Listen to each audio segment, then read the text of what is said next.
اگر آپ routinely medicine کھائیں گے، پراپر طریقے سے کھائیں گے، تو آپ کو بہت لیس چانسز ہے کہ میڈیسن. ہاں اگر آپ نے فیٹی میل کھایا ہے، کوئی ذہنی تناؤ کا شکار ہے، کوئی خدا نہ خواستہ ایسی بات ہو گئی جس سے آپ کا جو ہے نا ٹیمپرامنٹ لوز کر گیا، اس سے بلڈ پریشر ہائی ہوگا، لیکن وہ ٹیمپریری ہوگا. تو آپ یہ کہ اگر آپ نے میڈیسن اسکپ کی تھی، فوری 2 میڈیسن کھا لیں، جب یاد ہے تب کھا لیں. ٹھیک ہے. تو یہ بس بیسیکلی اس آلسو ڈسپلن آپ نے مینٹین کرنا ہے. پلس یہ کہ اینٹی ہائپرٹینسی میڈیکیشن گھر میں خود سے لینا، میں عام طور پر اس کو ڈسکریج کرتا ہوں. اسے کہتا ہوں کہ آپ بلڈ پریشر کے ہیں تو کیپوٹن کی گولی زبان کے نیچے رکھ سکتے ہیں، آدھی گولی رکھیں، دوبارہ چیک کریں، پھر آدھی گولی رکھ کے آپ دوبارہ چیک کریں.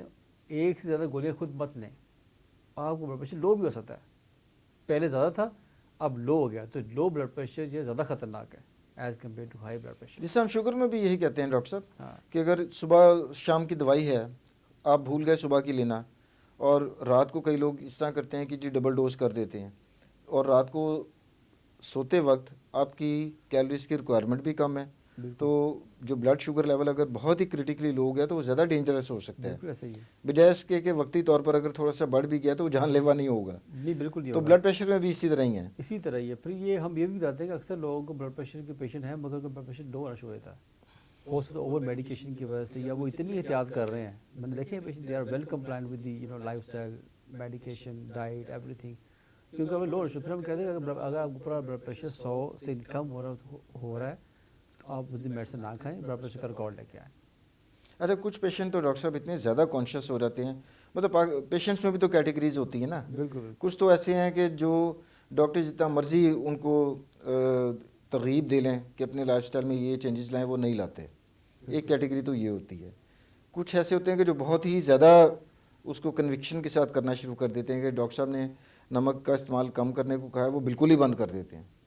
کہ بالکل بند کر دینا بھی مناسب ہے؟ دیکھیے وہ ایکسٹریمز ہے نا. یہ تو زندگی کی وہی ماڈریشن، اس پوری کائنات کا جو نظام جو ہے نا وہ ایک اعتدال پہ قائم ہے. تو آپ کی باڈی کی صحت ہے، یہ ترازو آپ کے اپنے ہاتھ میں ہے، آپ نے اس کو بیلنس کرنا ہے. اگر آپ نے ایک ٹائم زیادہ کھا لیا ہے، اگلے ٹائم اسکپ کریں.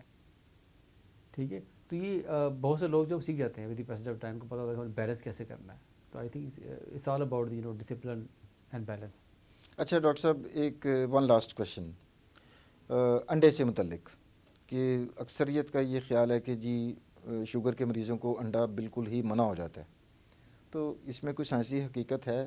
اگر نہیں ہے تو پھر حقیقت ہے کیا، وہ لوگوں کو بتائیں. دیکھیں انڈا جو ہے یہ ایک کمپلیٹ ڈائٹ ہے. انڈا یہ کھانی چاہیے. یہ ڈائٹ یہ سب مطلب ہیلدی ڈائٹ میں آتا ہے. انڈا ہم ریکمینڈ کرتے ہیں. ٹھیک ہے. اور یہ کھائیں. ہاں اکثر ہوتا ہے کہ آپ دیکھا ہوگا انڈا کھا رہے ہیں، اس کے اوپر نمک بھی چھڑکا جا رہا ہے، اس کے اوپر کالی مرچ، بے شمار اس کے اوپر جو ہے نا وہ اسپائسز ایڈ ہو رہے ہیں. میں کہتا ہوں کہ سمپل انڈا بوائل کریں اور وہ کھائیں. اچھا، ابلا انڈا بہتر ہے فرائیڈ اور آملیٹ فرائیڈ کی بھی ہے تو نسبت؟ آپ اس کو جیسے آئل بھی ایڈ ہو جائے گا پھر فل اس میں. کھانا ہے سو کے، لیکن اس میں اسپائسز کم رکھیں تاکہ اس کی جو اصل انگریڈینٹس ہیں وہ آپ کی باڈی کو فائدہ دے سکیں. اس کے اندر بہت زیادہ ہیلدی اسینشیل پروٹینز ہیں. اچھا، کچھ لوگ ڈاکٹر صاحب زردی بھی نکال دیتے ہیں اس ڈر سے کہ جناب زردی گرم ہوتی ہے. تو گرم کا تصور مجھے آج تک میں نے یہ اپنی گرم کسی سرد کچھ میڈیسن نہیں کی ہوتا ٹیکسٹ سر، بک میں نہیں پڑھا کچھ نہیں. کہ گرم اور ٹھنڈی بھی کوئی چیزیں ہوتی ہیں. آپ کھا سکتے ہیں. تو یہ بھی لوگ بڑے احتیاط کرتے ہیں، جو بہت ہی اوور کانشیس ہو جاتے ہیں کہ جناب انڈا تو ہم کھا لیں گے، زردی نہیں کھانی جی ہم نے. نہیں اس پہ یہ بھی ہوتا ہے نا کہ آپ کسی بھی چیز کی جو ہے نا ایکسٹریم پہ نہیں جانا چاہیے. آپ ماڈریشن کے ساتھ سارا کھا سکتے ہیں، بشرطے کی شرط یہ ہے کہ آپ فزیکل ایکٹیو ہو. اگر آپ فزیکلی ایکٹیو ہیں تو پھر آپ سب کچھ کھا سکتے ہیں. اچھا ڈاکٹر صاحب، بڑی خوبصورت آپ نے گفتگو کی، بڑا مزہ آیا آپ کے ساتھ سوالات کرنے کا، اور اس سے زیادہ مزہ آیا آپ کے جوابات سننے کا. تو اب ہم پروگرام کے اختتام کی طرف بڑھ رہے ہیں، اور میں آپ سے ریکویسٹ کروں گا کہ آج کا جو ہمارا موضوع ہے بلڈ پریشر، اس حوالے سے جو ہمارے ناظرین، ہمارے عوام الناس یہ پروگرام دیکھ رہے ہیں، ٹیک ہوم میسج آپ بلڈ پریشر کے حوالے سے کیا دینا چاہیں گے پلیز؟ سر سب سے پہلے تو اگین آپ کا شکریہ. بلڈ پریشر کے متعلق میرا جو میسیج ہے وہ لوگوں کو یہی ہے کہ آپ اپنی سادگی میں لے کے آئیں اپنے طرز زندگی کے اندر بھی، کھانے پینے کے اندر بھی. اسی میں جو ہے نا اصل وہ چیز ہے. صحت کو اپنی ترجیحات پہ شامل کریں. جب آپ کسی بھی چیز کو ترجیحات میں شامل کرتے ہیں تو آپ اس کے لیے ایفرٹ کرتے ہیں. تازہ سبزیاں، پھل، جو موسمی پھل ہے ضرور استعمال کریں. ہیلدی نٹس ضرور استعمال کریں. پانی کا بھرپور استعمال کریں. 8 گھنٹے کی پورس کو نیند ضرور لیں. 30 منٹ گراؤنڈ میں خود کو ضرور دیں ہفتے میں 5 دن. یہ وہ باتیں ہیں، کوئی مشکل بات نہیں ہے. یہ حفظان صحت کے کامن چیزیں ہر بندے کو پتہ ہے، لیکن ہمارا مقصد ہے, ہماری ذمہ داری بھی کہ ہم لوگوں کو بار بار یہ چیزیں بابر کرائیں تاکہ کسی ایک بندے کی بھی اگر لائف چینج ہو گئی تو ہمارا مقصد پورا ہو گیا. ٹھیک ہے. اور ایک بہت زبردست شعر ہے کہ سوچوں کے بدلنے سے نکلتا ہے نیا دن, واہ سورج کے چمکنے کو سویرا نہیں کہتے. واہ. تو آپ کی صحت آپ کے اپنے ہاتھ میں ہے. جب جاگو تبھی سویرا, بالکل آپ کے اپنے ہاتھ میں ہے. جی ناظرین, ڈاکٹر شاہد نے بڑا خوبصورت میسج دیا ہے, اور جو تمام چیزیں انہوں نے بتائی ہیں وہ انتہائی آسان ہیں. صرف اہم چیز کیا ہے کہ آپ اس کو امپورٹنس دیں, اس کے اوپر مستقل مزاجی سے عمل کریں. اس میں نہ ہی آپ گورنمنٹ سے گلا کر سکتے ہیں جی گورنمنٹ آپ کے لیے یہ نہیں کر رہی, گورنمنٹ یہ نہیں کر رہی, سہولیات نہیں دے رہی, نہ آپ مہنگائی کا رونا رو سکتے ہیں. صرف سادہ ترین جو چیزیں کرنے والی ہیں وہ آپ کے اپنے اختیار میں ہیں. اور یہ سارا کرنے کے بعد مجھے امید ہے کہ ہمارے کافی جو ناظرین جو بلڈ پریشر جیسے عارضے سے گزر رہے ہیں وہ بہتر طریقے سے اپنا بلڈ پریشر کنٹرول کر سکیں گے. تو نیک تمناؤں کے ساتھ ڈاکٹر عامر کو اجازت دیجیے. اللہ حافظ.